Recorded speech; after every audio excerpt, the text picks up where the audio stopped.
Hello and welcome to Shades of Naturopathy, the official podcast of the Israeli Naturopathic Association. In this podcast, we will bring you conversation with leading experts in the field about new tools, fresh ideas, and deep insight for improving your health. We will cover a large range of different treatment options, method of practice, and approaches that can help you transform the way you see your health and understand your own practice better.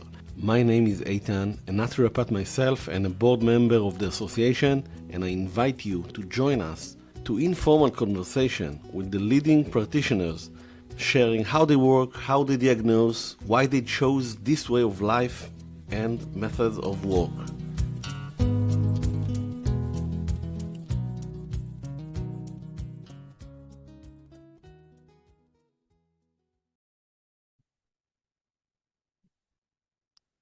Hello and welcome, Dr. Ari.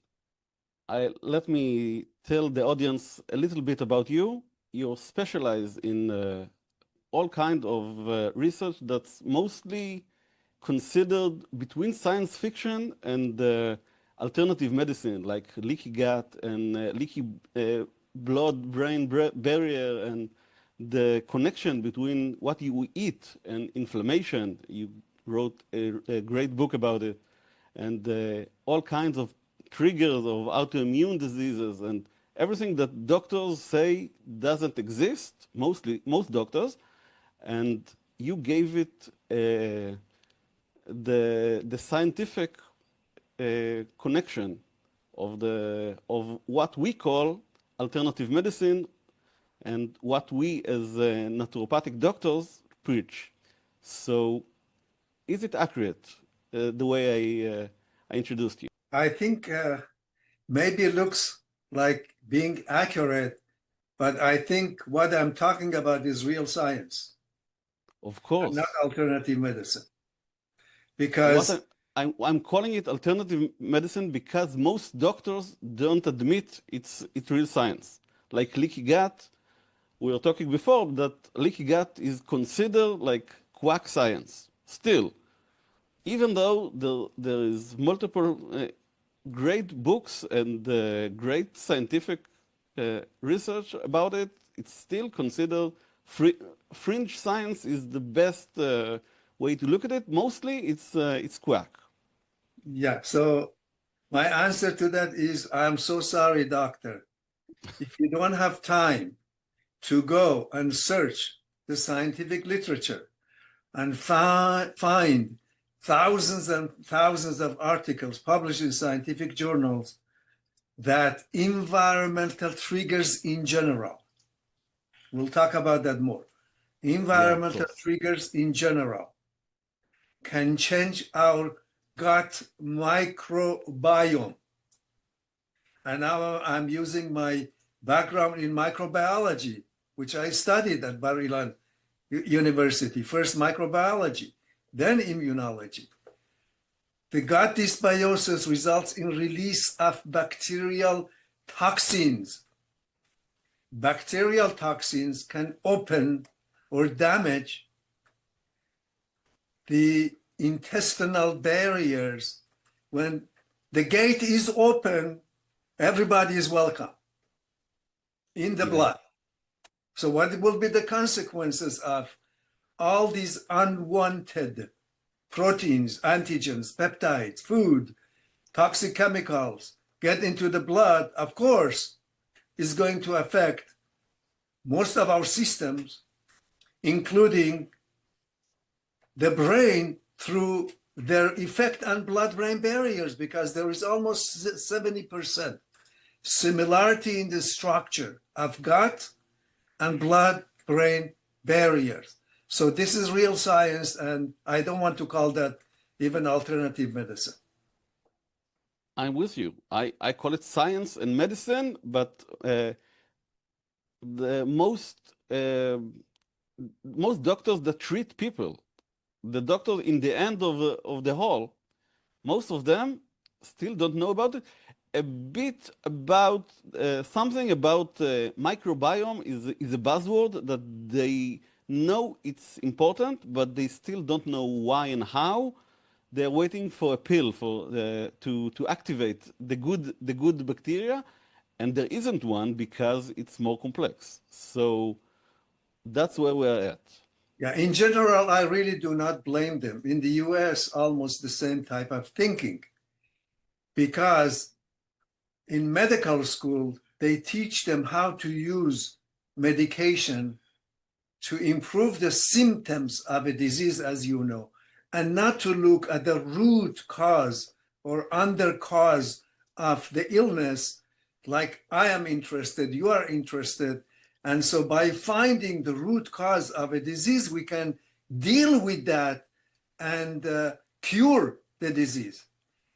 Classical example, many, many years I became involved with was H. pylori, which discovered around, let's say, 1980 something. Yes, 1985. And that was one of the bacteria who discovered that relationship between ulcers and many other, even other diseases, including autoimmunities. But in relation to peptic ulcer, that was the first time people accepted that the bacteria could cause such a serious gastrointestinal disorder that could be treated with simple medication and prevent suffering for millions of people in the world for many years to come by just using antacids and all of that. So that was just the beginning, but there are many, many more since then, discovered. And now we know that 3 environmental factors, pathogens, food, if are not digested properly, and toxic chemicals, unfortunately, we have many of them, who can get into our body, form neoantigen or NEU antigens. And then our body react to all of these, and due to similarity between some of these food antigens, bacteria, viruses, now we are setting the stage for autoimmune disease. So if you have a patient with thyroid autoimmunity, doctor, please pay attention that Epstein-Barr virus or cytomegalovirus or herpes type 6 could be one reason, because all share homology with thyroid peroxidase and thyroid globulin. The other could be also food that your patient eat every day, including wheat, gluten, because wheat germ agglutinins, soy agglutinins, these are proteins, very bad proteins, is not easy to digest. In our food, that their structure looks exactly like certain components of thyroid peroxidase. So how many doctors in America, you think, that tell their patients, don't use wheat or soy or peanuts because these items cross-react with your thyroid? I would say probably 0.001%. Still more than in Israel. Yes. So that's why when I say you are practicing in holistic medicine or alternative medicine, I'm saying it as a good thing because I see it as not only symptomatic medicine. And in Israel, because we have such a good healthcare industry, so going to the doctor is free. And you go to the doctor and you do what he tells you. And if he says, even in IBD, doctors say, you can eat whatever you want. And people are coming to me crying. You are telling me you need to do this crazy diet and be active and all of that. And the doctor says it's all bullshit. So because the doctors are free of charge in Israel, it's even worse because you give it even more attention. I have news for you. At least I have few colleagues or friends that through them I know that those type of doctors are the first one develop autoimmune disease or cardiovascular disease. Because they don't pay attention. Not only they don't pay attention to their patient's health, they don't pay attention to their own health. So the message you and I we have today is really take care of yourself and go to a doctor who can understand you, who understands the root causes of diseases, and not to tell you eat whatever you want. I'm all with you. Let's skip this intro and start talking about you. Okay. Every hero has an origin story. So what's yours? What first set you on the path towards studying the immune system and the brain and all of these crazy mechanism, crazy in the basic scientific way, I mean? Well, I think, I'm very old, as you know. So I'm working in the field more than 55 years.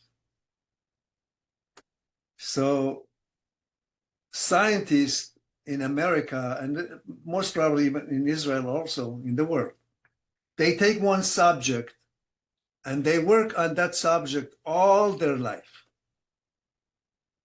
In my case, if I'll enumerate how many subjects I worked on, which I did research on, probably there are more than 40 different disorders and diseases that I worked on.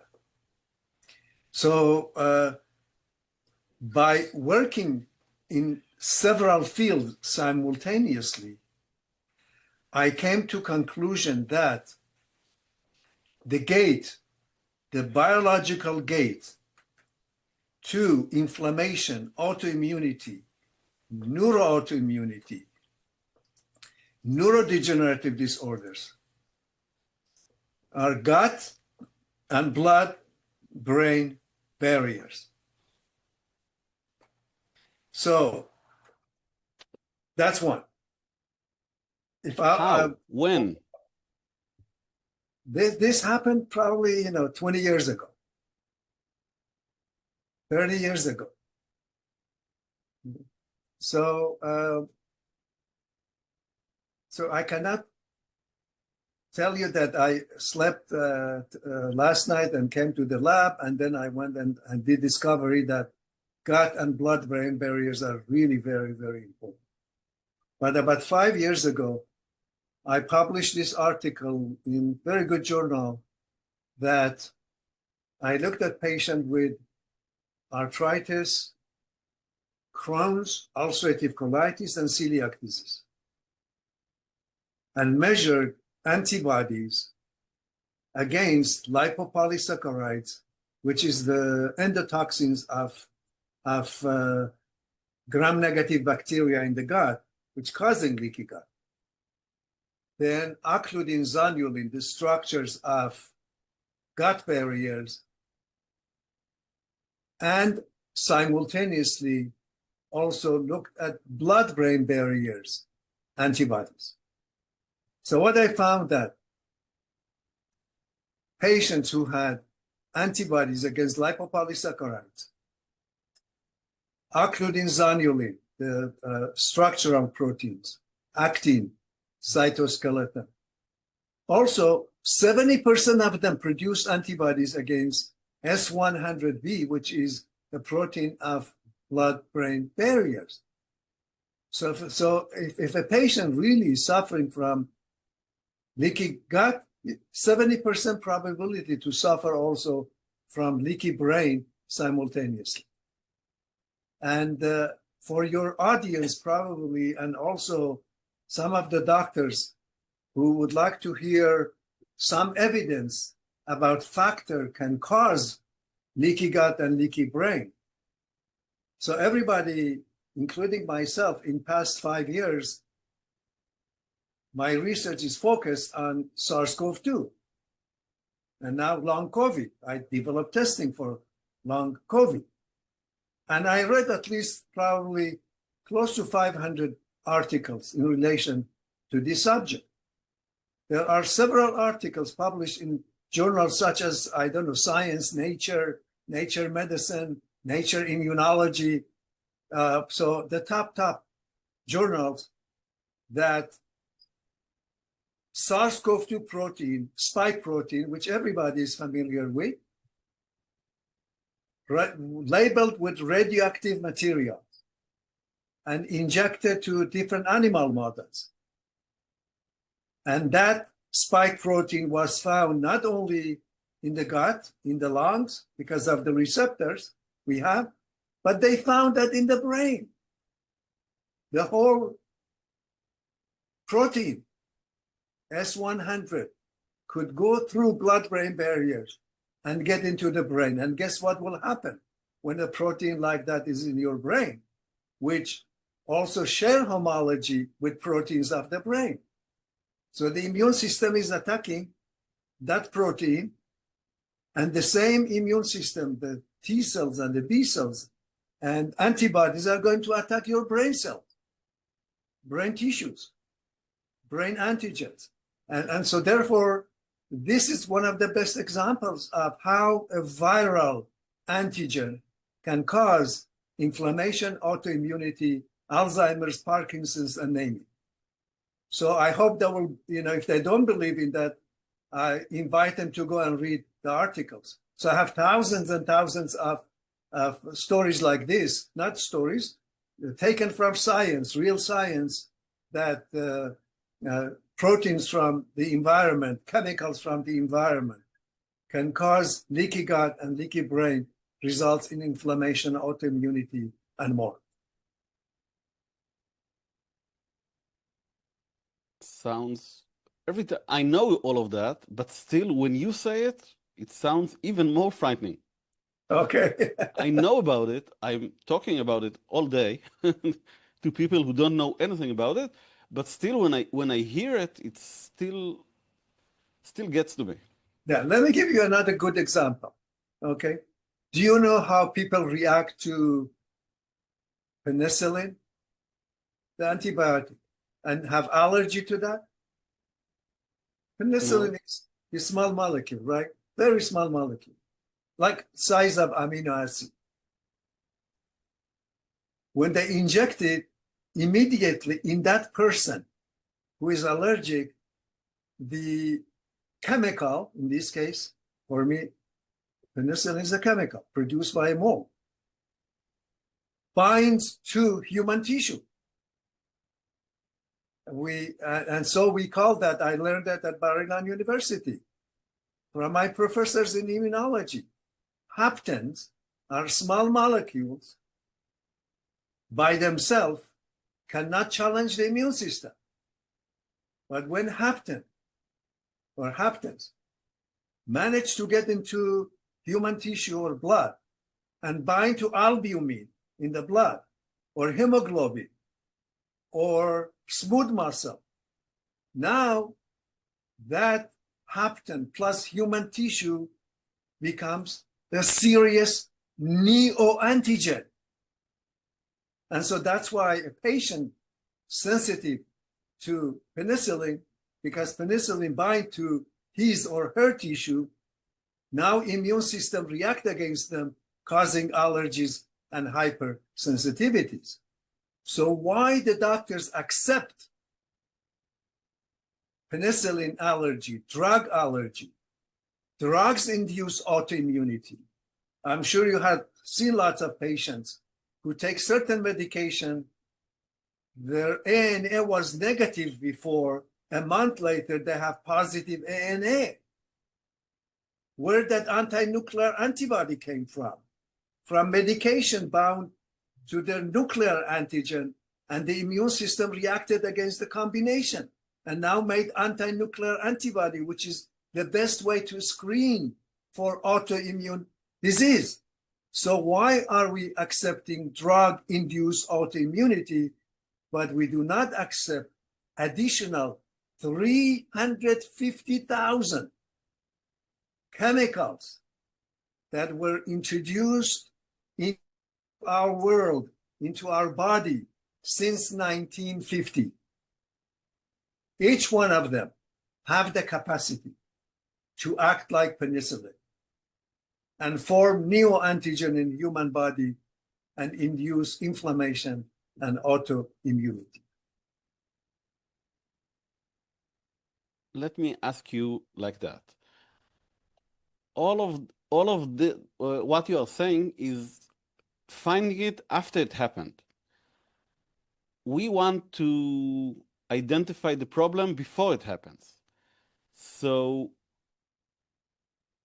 how can you and your research and the many patents you have can help us to know what's going to happen before it happens?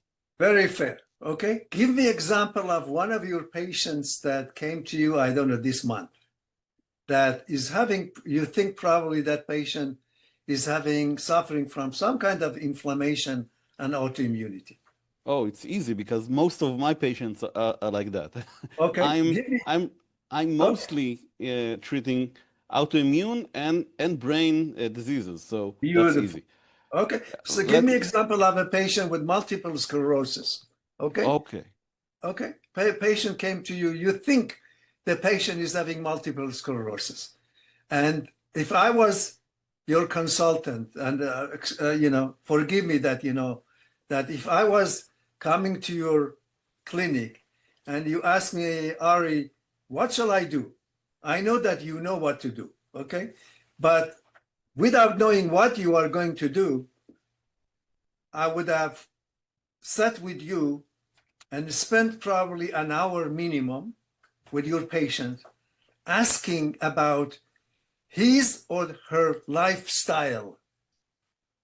Question number one, okay? That's step number one. Agree with that? Yeah, of course. And it is through that I can learn what kind of food he or she eats,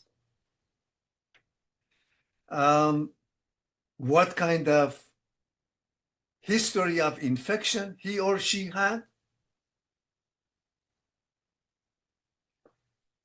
and of course, also we learn about history of vaccination, infection, all of that. So after learning that, I will order a series of tests. Okay, general testing. Okay, mostly general testing. Yeah, CBC, chemistry, thyroid, all of that. And most of them will come back probably normal, because the patient is having multiple sclerosis. We did not look at anything specific to, meaning environmental triggers that causes multiple sclerosis, or at least involved in multiple sclerosis, because we cannot say 100% the cause. Okay, so the tests come back normal. So I will say, okay, Ethan, let's start with food. Okay. But everyone in Israel, mostly in Israel, everyone eats dairy and everyone eats wheat and everyone got vaccination because we are very good at that. So everyone will test positive for all of these, and everyone has stress. So not necessarily they will be positive for that. Not all of them. Those who suffer from gut dysbiosis. So I'm taking my second step back, okay? I'll start with the gut of that patient first, okay?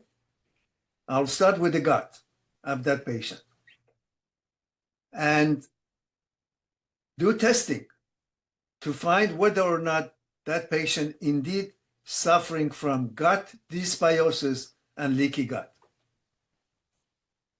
If she, If he the or answer- she, mostly she is eating Okay, the standard okay. American diet, she is. Okay. So if she is, Simple.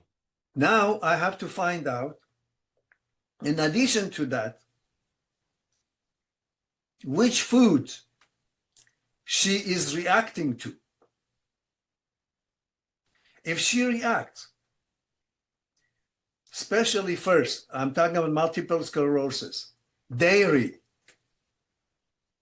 I'll bring 3 most important articles published in past 2 or 3 years in Nature or Science that, or PNAS, Proceedings, Academy of Science, that casein,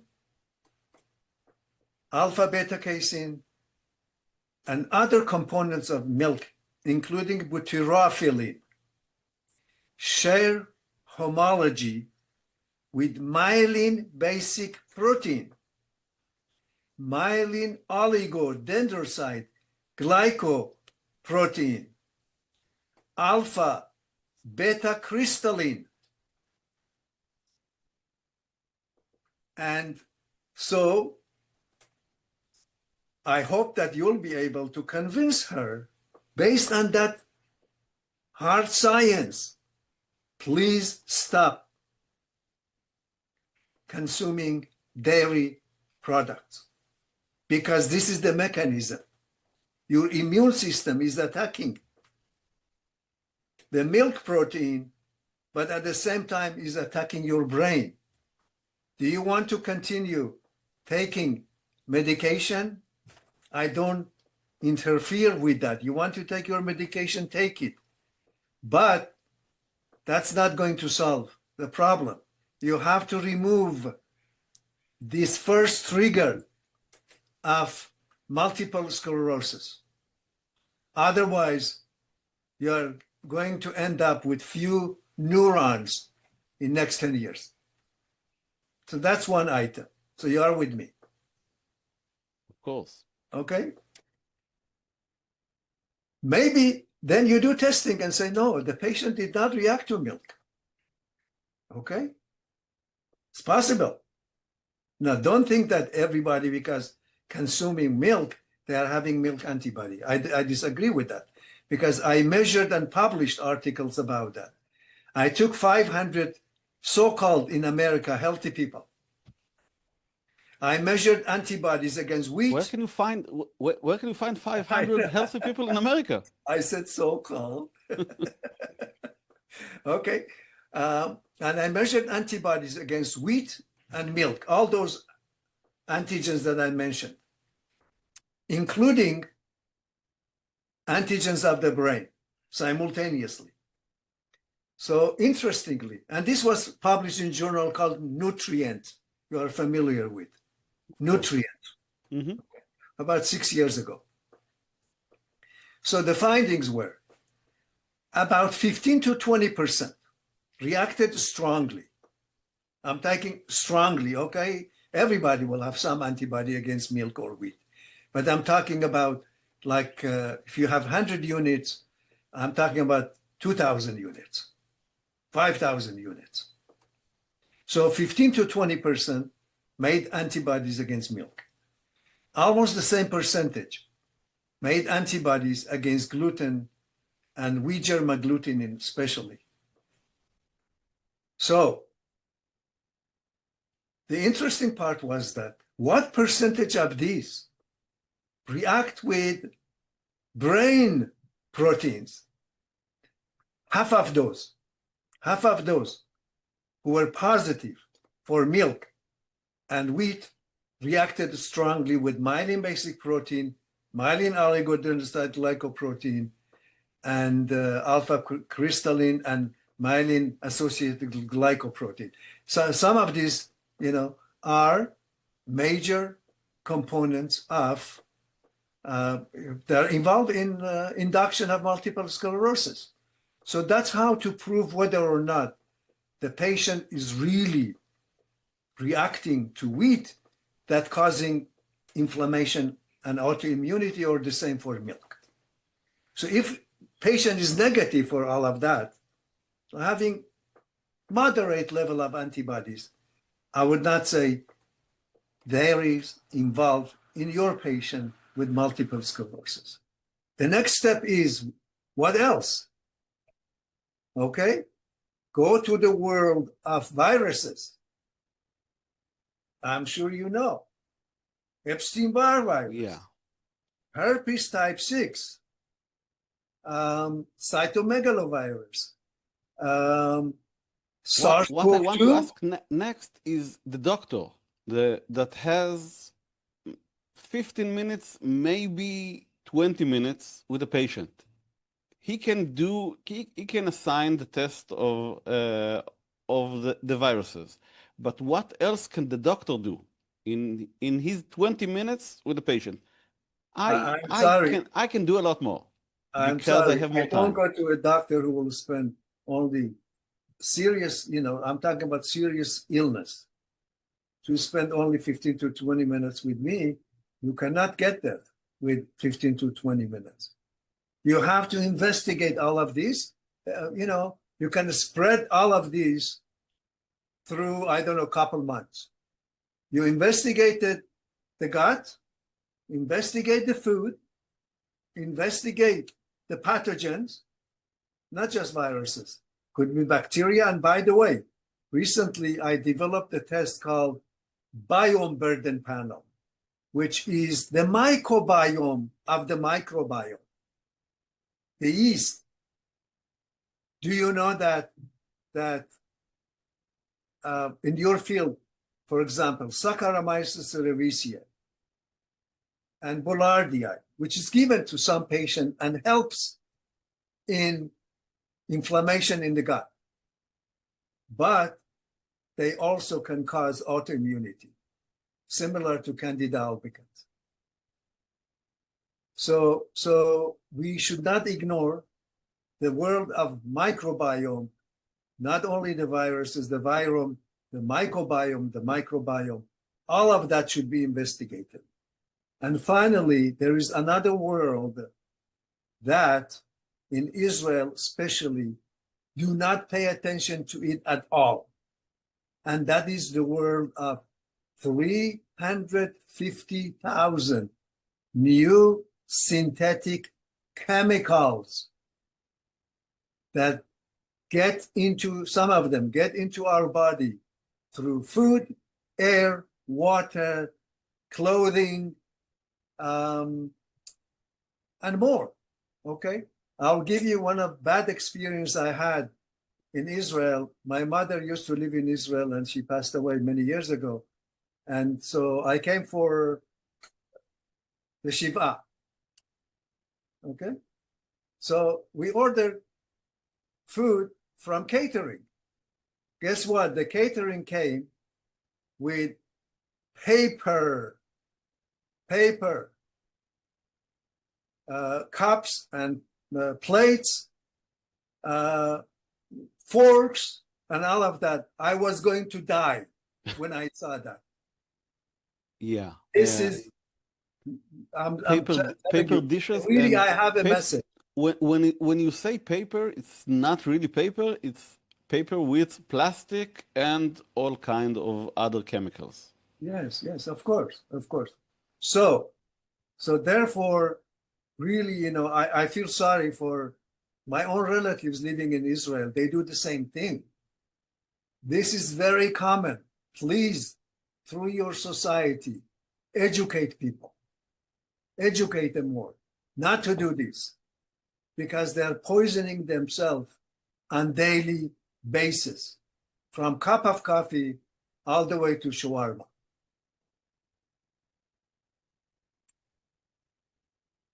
Yeah. So Israel is really, really, really bad in this kind of government oversight, because it's always political. There was a few years ago, set it into law that they will have higher taxes on paper cups and stuff, but then the next government went back because politics and religion and all kind of. I am sorry to say that's very stupid.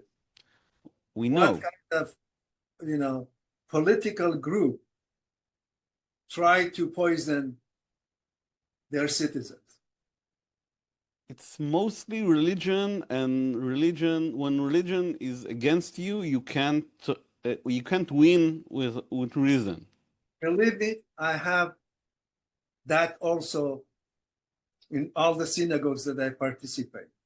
I almost get heart attack when they bring food on Saturday morning for bracha. It is all with aluminum and plastics. Yeah. And there was one experiment done. I want this, your audience to know about this, that when you put aluminum on top of, let's say, a cup or plate or whatever, and you leave that food for 4 hours, about 500 milligrams of that aluminum went into the food. They did experiment. This is published. So unfortunately, when it comes to chemicals, people believe that they will be in and they will go out. No, I gave you example of penicillin, but probably there are 100,000s of other chemicals that when they get into our body, they stick to that tissue. They don't get out. They stay there. That's why one of your major function is to detoxify your patients. And I'm sure you are doing that. Yeah.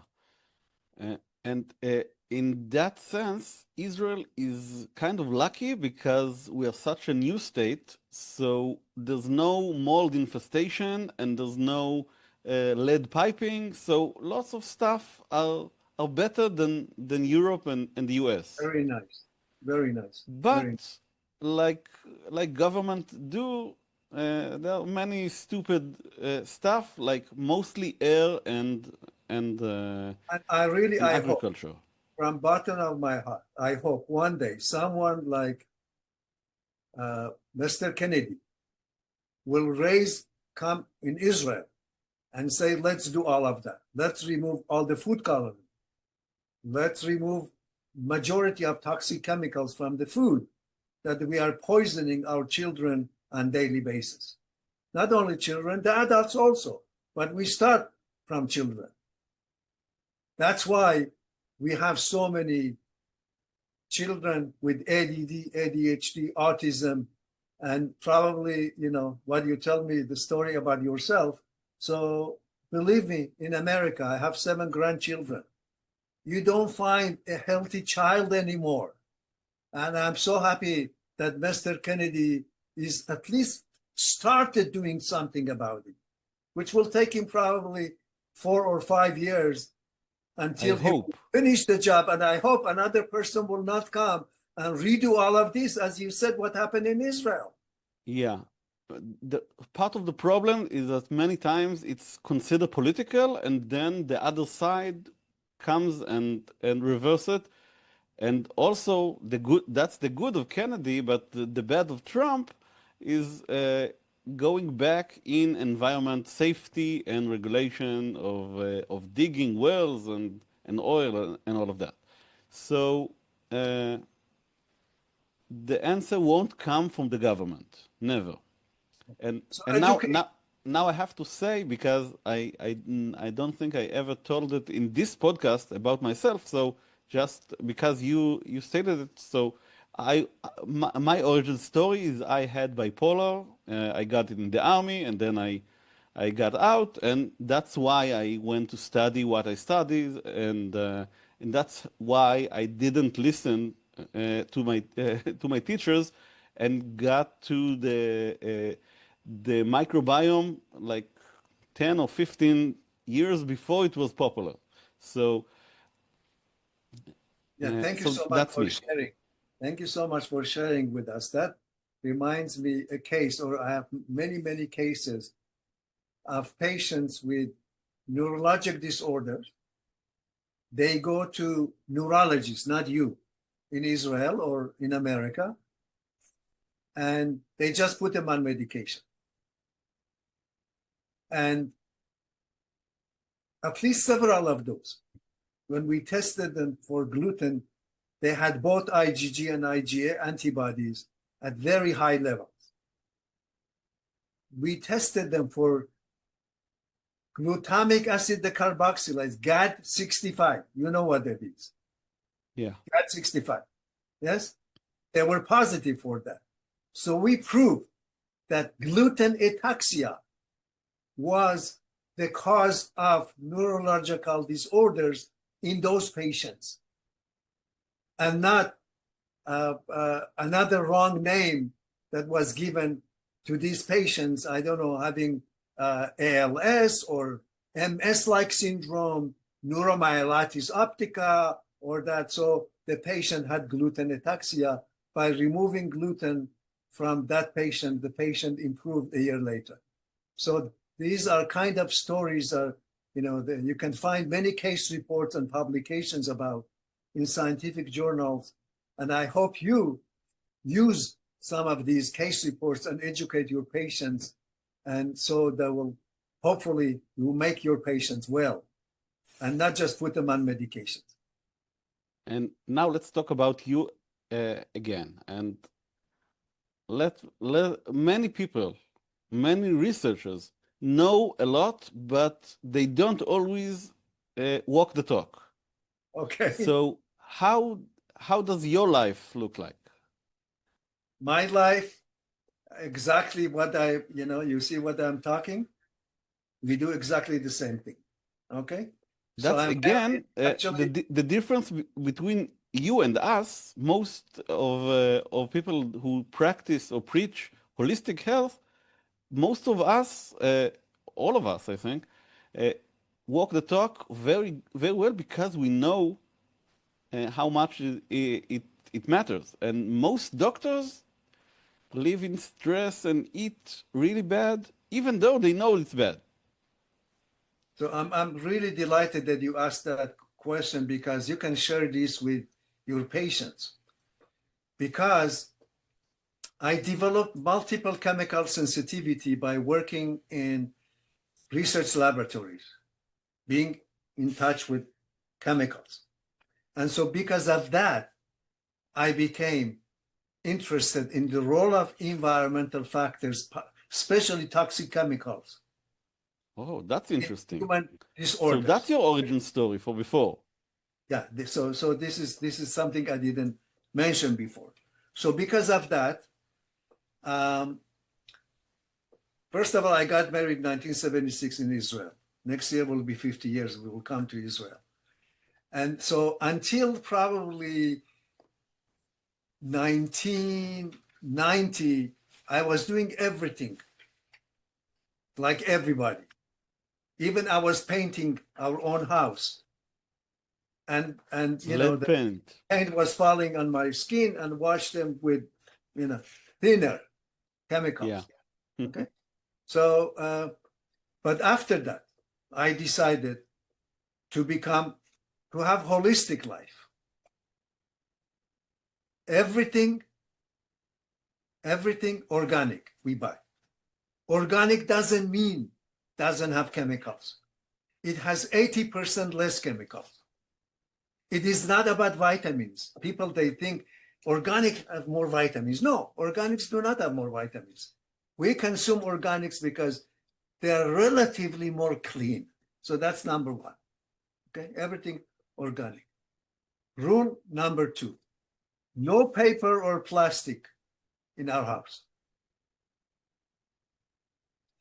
The next item, no oil in the plastic. Never buy oil in the plastic, only in glass.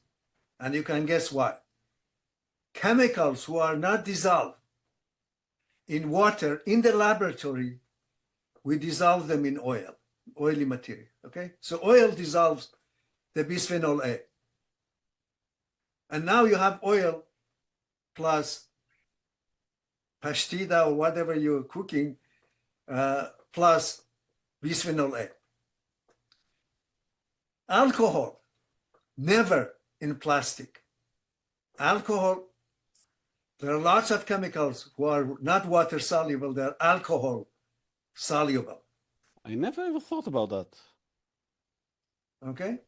So change all those habits. Never.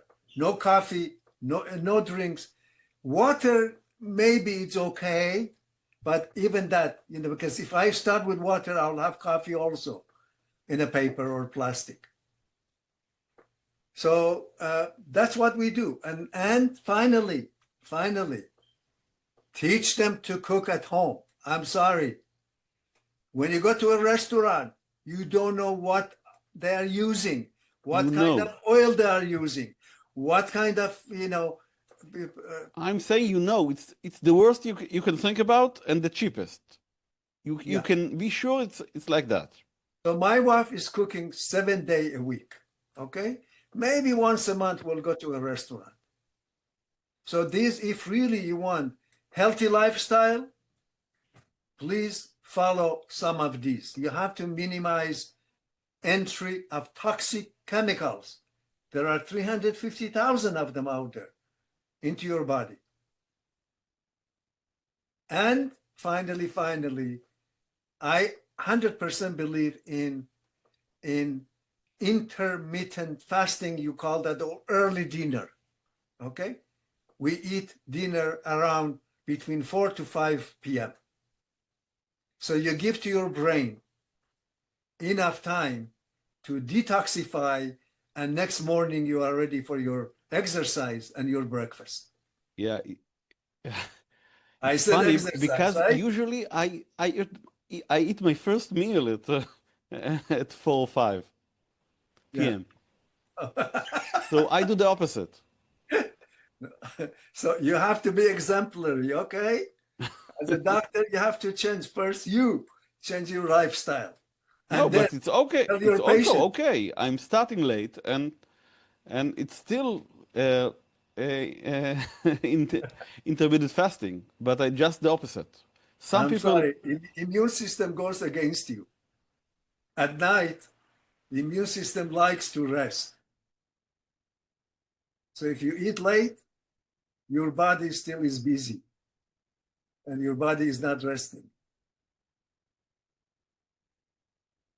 But I'm not hungry in the morning, and even at lunch. You can change it. You can change it. In a week, that will be changed. Anyway, any other question? Yeah. Let's talk about your approach to health in general. You're not a naturopath, but your approach is very holistic, and that's why I'd like to ask you the question that I ask all of my guests, and I can tell you that to ask this question, that's the way I open this podcast, to ask it every week. So the naturopathic philosophy is based on 6 core principles. The first of them is the healing power of nature, or trust your body. Okay? The second is always look for the root cause and not only the symptoms. The third is do no harm and try to choose the simplest and most natural path to healing. The fourth is the doctor is as a teacher, and don't just fix the problem and let them go, but teach them. The fifth is treat the whole person, body, mind, and spirit, and environment. And sixth is prevention. Don't wait for the problem to appear, but try to catch it early. So out of these 6, what is the one that is best describing your lifestyle and your First of method all, I agree of with all thinking? 6. I agree 100%. Of course, but you have to choose the best. Based on all those 6, you can classify me not as a scientist, but a naturopath. So I think overall, I would say healthy lifestyle in general. healthy lifestyle. You cannot choose one out of 6. You want all of that. I call that healthy lifestyle. You know, I'm part of a great medical group called Personalized and Lifestyle Medicine, PLMI, which my son and I, we are going to lecture on in month of October about immunometabolism. Wow. Immunometabolism. So I believe in all, you cannot choose only one. Listen, for example, I told you, remove the triggers. Absolutely is very important. If I will choose one, will be remove the triggers. Okay? Okay. So you love all of your kids the same. Yeah. Yes. And how much control do you think people really have over their life and health? I think we have a lot of control. We have a lot of control. When you go to supermarket, you will see how much control you have. When you go to your kitchen, you will see how much control you have. At your home, you have all the control. When you wake up in the morning, it's up to you to do a little bit push-ups, a little bit exercise. I don't know, a little bit of meditation, whatever you like to do, a little bit of relaxation techniques. So it is all in your control. Don't think about the government and politics. This is in your control. Yeah. If you don't buy paper plates, if right now really all the Israelis will decide not to buy paper plates or plastic cups, the companies who are bringing these from China, I'm mentioning China because, they're using the worst ingredients full of toxic chemicals to make those paper plates and plastics, okay? So don't buy it. They will stop bringing them from China to Israel. So everything is in our control. Agree with me? I'm with you totally. And I just remember that this morning I had a meeting with someone who is Haredi and Orthodox, and I forgot to talk to him about only use real plate. Yeah. Next time, please ask this question. I asked this many rabbis in Los Angeles. If the rule of kashrut, when they were established, we had plastic and paper, then were they classify them as kosher or non-kosher? Please ask them next time. In Israel, all of them will say it's kosher. I know. If they were available when they, made these rules of kosher, do you think aluminum, who is causing Alzheimer's and Parkinson's, was going to be classified as kosher? And all the religious people are using it by quantities, especially Friday deliveries in Los Angeles. Everything is aluminum and paper and plastic. Yeah. I call that toxic Shabbat Shalom. And I was going to ask you next, what is the most overlooked factor that affects human health, but you just answered it. Toxic chemicals.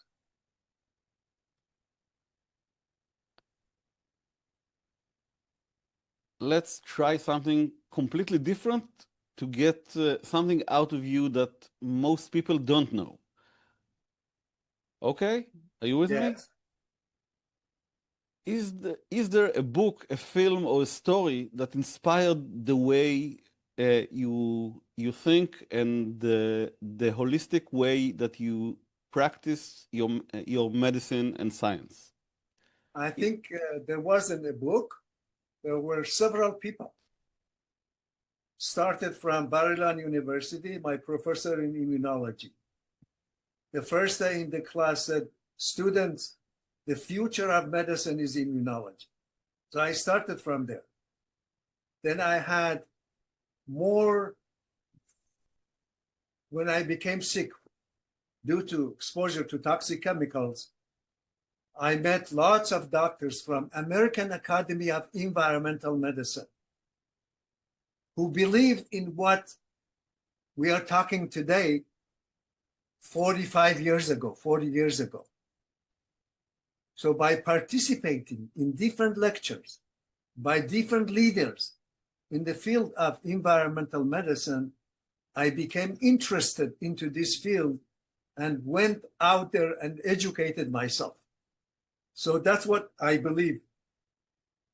Education, education, education is the bottom line, and I hope you'll be able to educate few people, like 10 people, and those 10 people educate another 10, the other 20 now will be 40, 80, 160, and many more. That is my final message. And let's talk about bad influence. Who do you think, who do you believe did the most harm in to set your field back and to make people less healthy for years to come? I think the mainstream medical societies. When did it start? Was it Pasteur who said that all pathogens are bad and you need to kill everything? Was it the ones who said, I don't know, like only use medicine and don't use plants? When was it? I think there wasn't, in my case, there were step after steps, one by one, a little bit by a little bit. It didn't happen overnight. 55 years of experience in the field. So it happens throughout the years.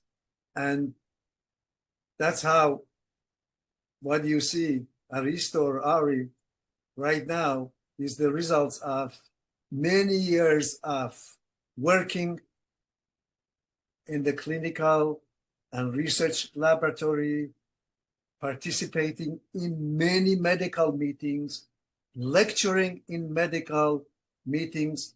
So every time I lecture, give one lecture, I listen to another 20 lectures. So imagine how much I learned from those 20 lectures through almost 55 years. Okay, so I think it's combination, all the above made me who I am. And so I met some probably bad influences, good influences, but overall, I could screen them myself, keeping the good and let the bad get out of my body. Great. And if you could meet yourself, if you can imagine that you could meet yourself at age 20, what will you say to 20 age Ari? Honestly, they have to change their lifestyle, especially the way they eat, the way they drink, the way they toxify their body with alcohol and drugs. That will be my serious message. Instead of that, unfortunately, when they're young, they don't listen, okay? When, that is the time to start to build healthy lifestyle. The only way they may listen is the following, that healthy sperm, healthy egg equals to healthy children in this world. Yeah. By drinking and toxifying your body, whether you are a boy or a girl, you are going to affect the egg or the sperm, and therefore don't blame everything on the genes. Blame it on yourself. That's the end of the story. Great. And we are close to finish, and I want to ask you a few quick questions. In your view, what's the biggest health challenge humanity has to face today? Oh my God.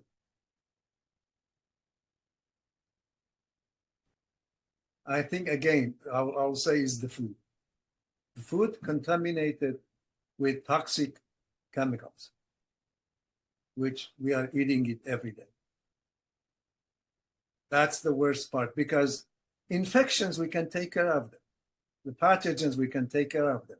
But unfortunately, the food contaminated with toxic chemicals, modified foods, are the enemy of our health.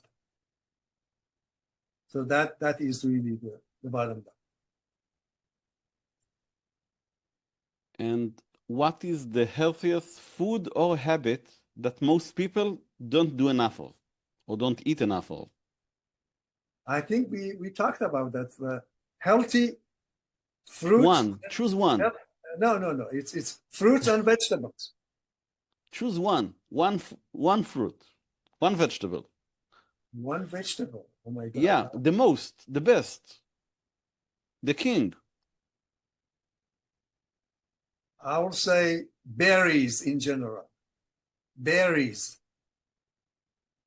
Because of the color, the all those beautiful vitamins and antioxidants they contain. Great answer. The other one, it will be after that, will be some dates from Elat. My first one is if always... they are organic. Of course. The first one in my book is always some kind of grass, like parsley or something like that. Okay, I agree with that also, yes. But in general, please remember... But only if it's organic. Yeah, please remember that the fruits and vegetables in general, diet based on fruits and vegetables is anti-autoimmunity. Its autoimmunity diet is being vegan, actually, is the best. Meat,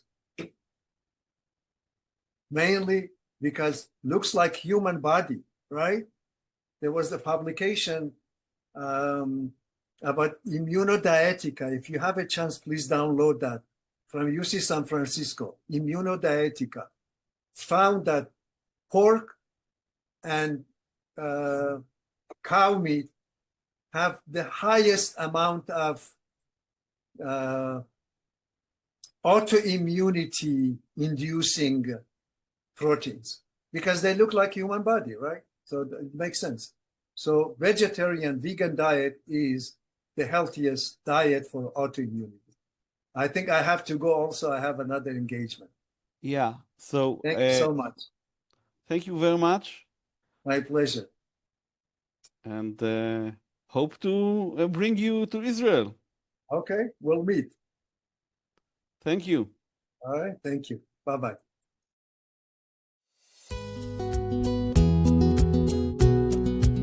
Thank you for listening to this episode of Shades of Naturopathy. I hope you've taken something new for this. Maybe a fresh idea, a thought-provoking insight, or even some inspiration to improve your health. We would love to hear feedback and questions about this episode. Check our website to see more content, mostly in Hebrew, and list of associated naturopaths in Israel. To make sure you won't miss future episodes, be sure to follow our podcast. Thank you again, and we'll see you next episode.